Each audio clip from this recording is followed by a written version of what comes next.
Welcome to Our Girl Relationships. We talk about the problems people face in their day-to-day lives. Let's start with the video. My parents cut me off because of a misunderstanding and lies that my sister told against me.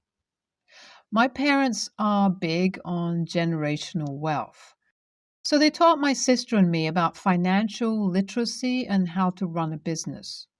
It came more naturally to me than it did to my sister. Everyone could tell that I was the more business-oriented one among the two of us. Almost a year ago, my parents made me the CEO, though they still had control over the company. It had been a silent battle between my sister and me about who would take over our parents' company. I understand why it should be her, and I don't blame her for wanting the company, but anyone objective enough would know I was the better choice. My parents are not the ones to make emotional choices. It took a lot to get any emotion from them. They were always straight to the point and did what was best, even though it was a hard decision. When I was made CEO, I knew my sister was upset. I tried to get her to talk about it, but she brushed it off, saying she could leave the company for her little brother.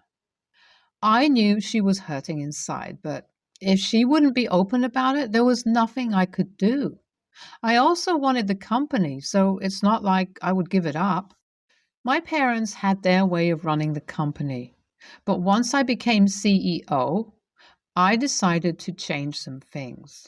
The world had changed since they started the company, and we needed to reflect on that if we were to remain relevant in today's market. So I went to work on adding some eco-friendly products. It was the first time our company was ever going this route, so it had its challenges. At some point, it looked like we had wasted a lot of our resources and time. So much money had gone into the project, so I couldn't let it go down the drain. My parents had trusted me too much to let them down. When I first brought my idea to them, they frowned at it, but I persuaded them and asked them to give me a chance. All this while my sister acted like she was on my side. Little did I know that she was a snake in the grass.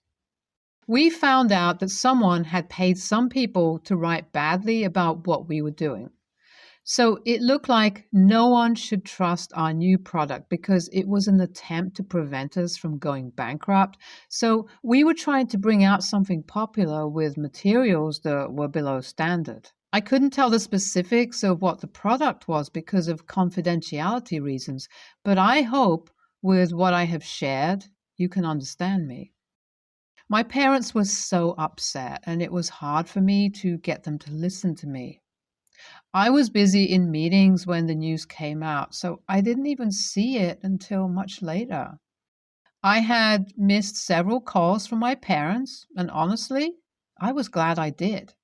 I couldn't help but think that someone in our company was feeding information to our enemies. I didn't think we had enemies until then because my parents were clean and tried their best to do honest business.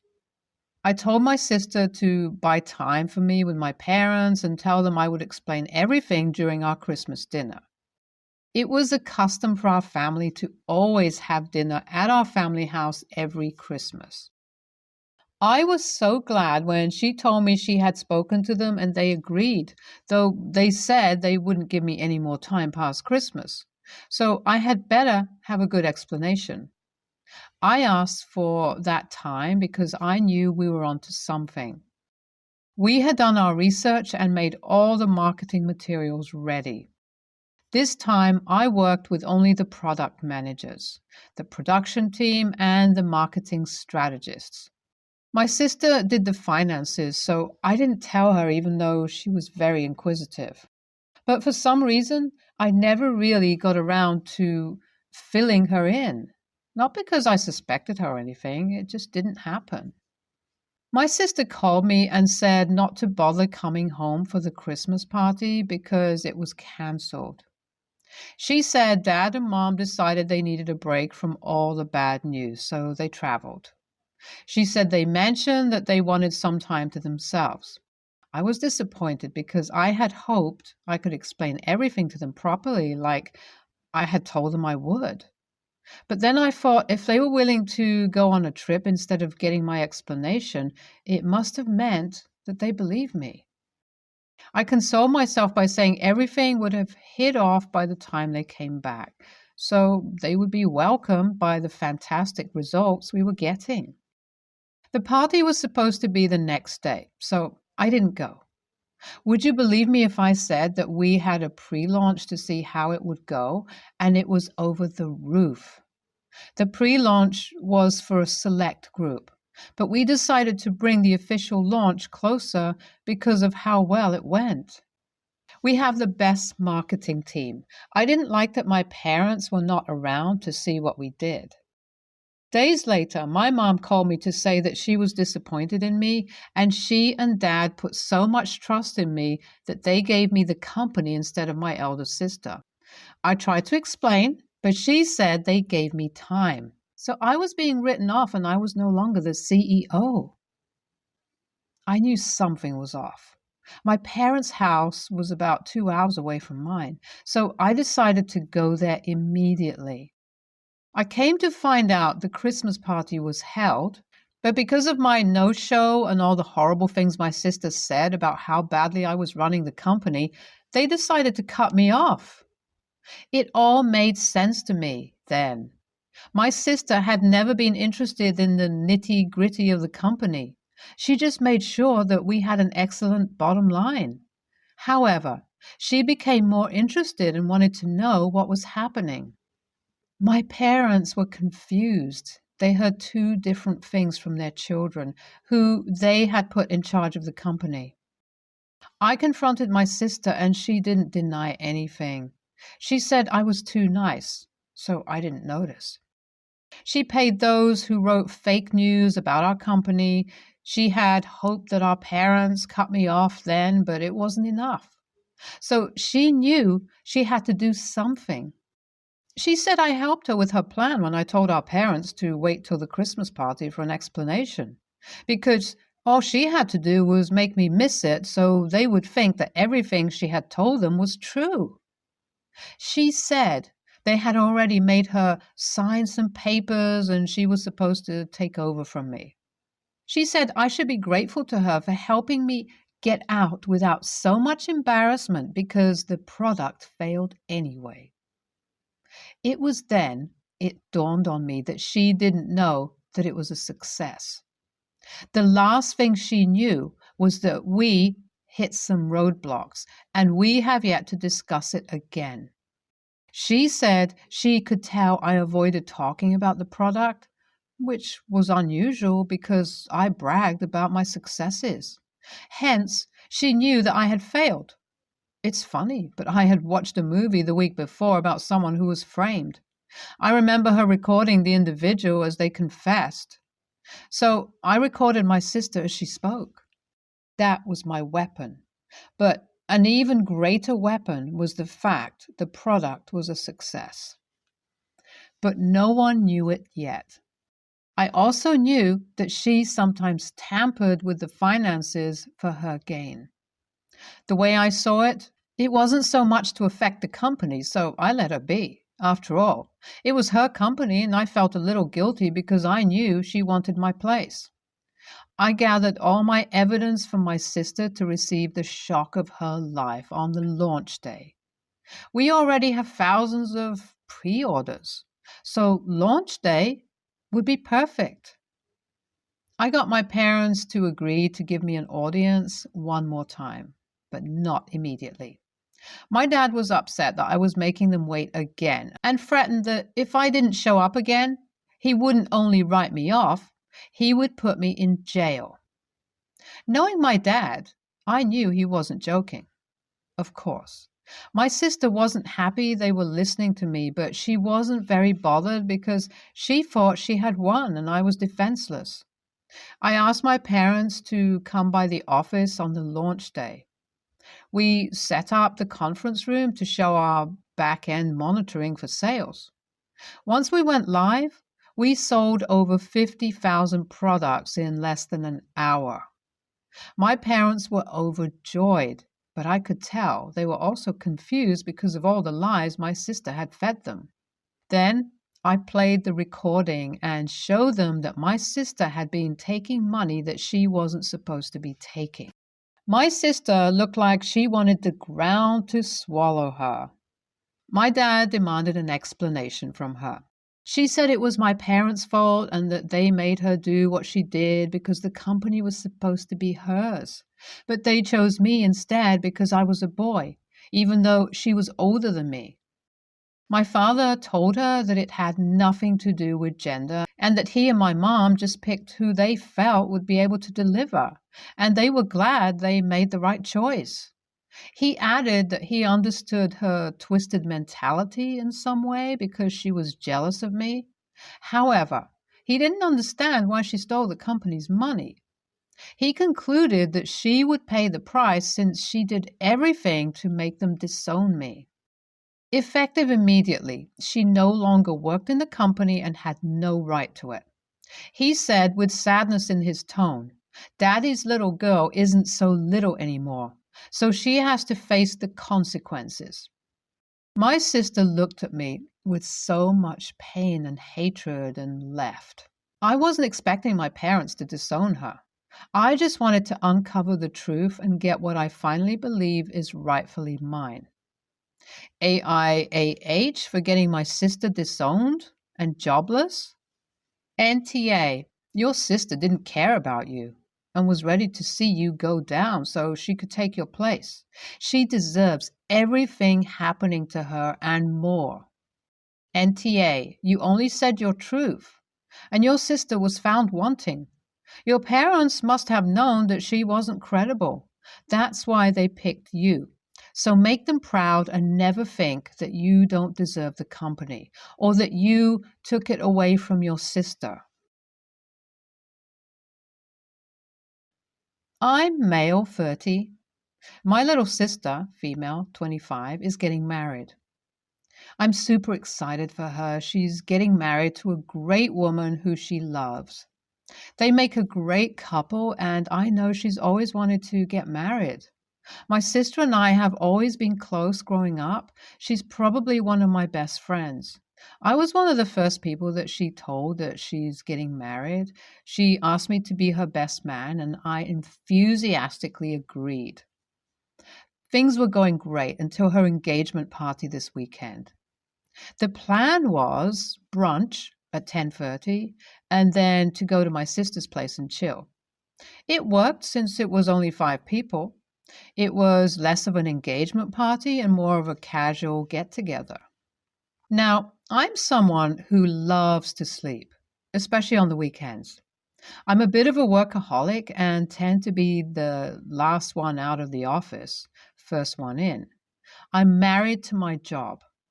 My sister knows this about me, and she knows that I have a big project coming up.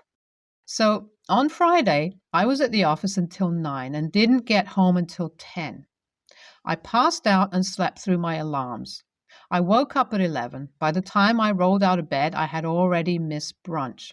I texted my sister telling her I'd be late and show up at her apartment. I arrived and she seemed annoyed, but didn't say anything. After everyone else had left, she asked me if there was anything else I wanted to tell her, and I said no. She sighed and asked me to leave. Today, I woke up to a text saying that she no longer wants me in her wedding party. I asked her why, and she told me it's because I'm always late to everything and don't make her a priority. Not true.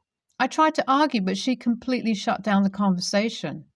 I told her that if I'm no longer in the party, I'm not going to the wedding. And she just reacted with a thumbs up. My girlfriend thinks I'm an a-hole and should apologize, but I don't see why. My sister knows I work long hours and am a heavy sleeper. I made it to the tail end of the party, so why does it matter if I missed the mimosas and eggs Benedict? AITA? Just because your sister knows that you don't give a shit about respecting other people's time doesn't mean she has to put up with it. Being late to an important event for her is already an a-hole move. The fact that you didn't even think you should have apologized the minute you got there late shows just how self-centered you are. And the absolute childish, then I won't go to your wedding move, as if it's all about you, is just the cherry on top of your entitled behavior.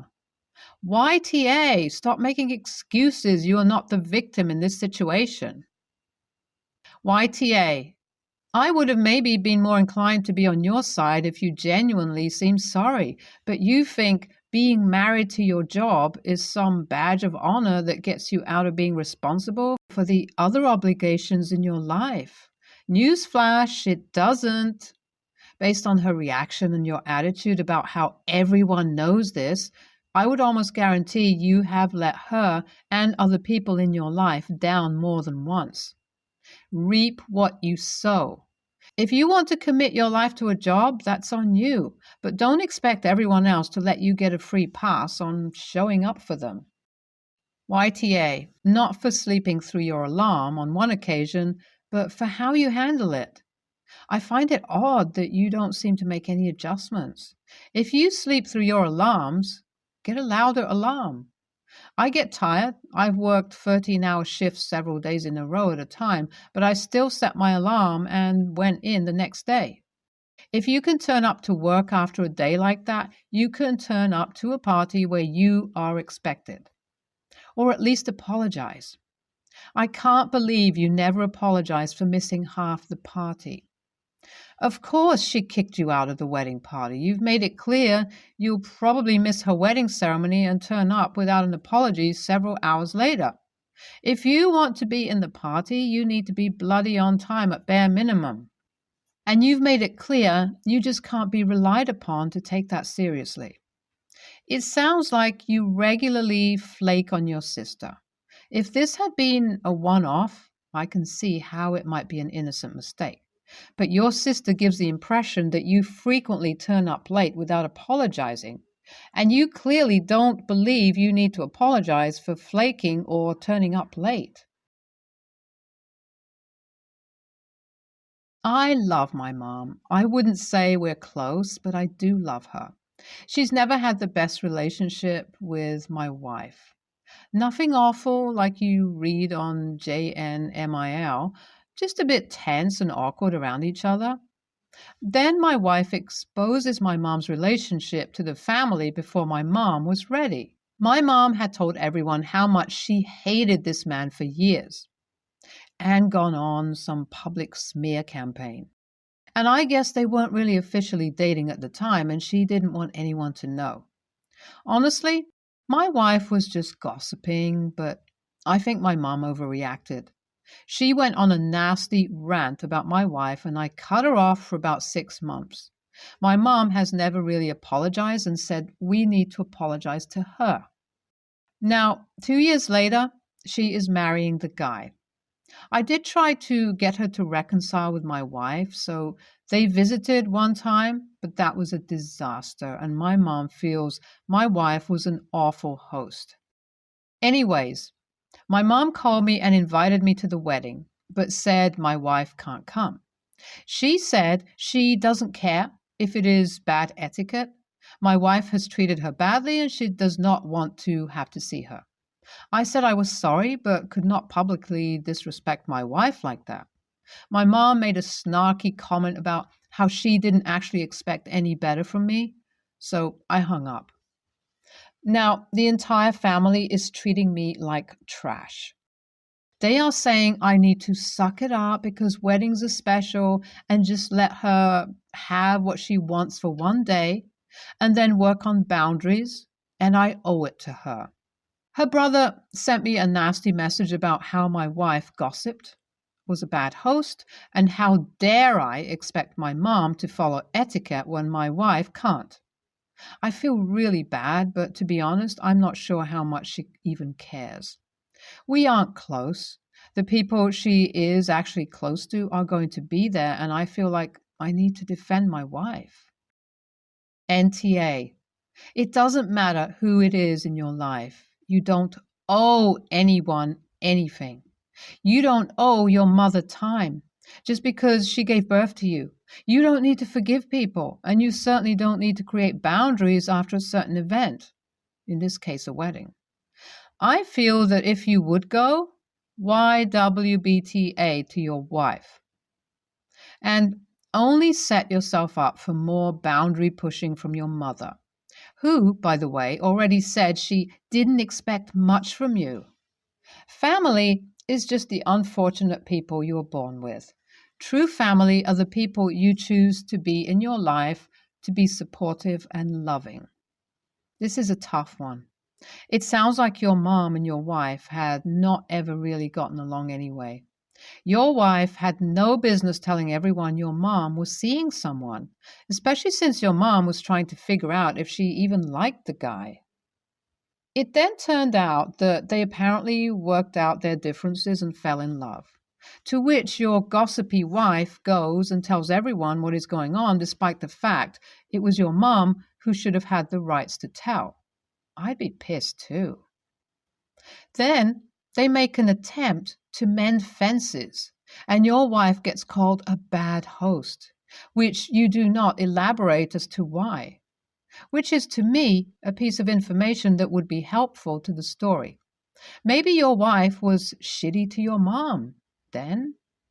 It's your mom's wedding, so it's her right to invite who she likes, and maybe she feels your wife will pull something at the wedding. And the comment she made about expecting nothing less from you seems appropriate, since I'm thinking you constantly back your wife up, which is your job. Your duty is to the family you have now. However, it doesn't give your wife a free pass to be an a-hole forever either. ESH.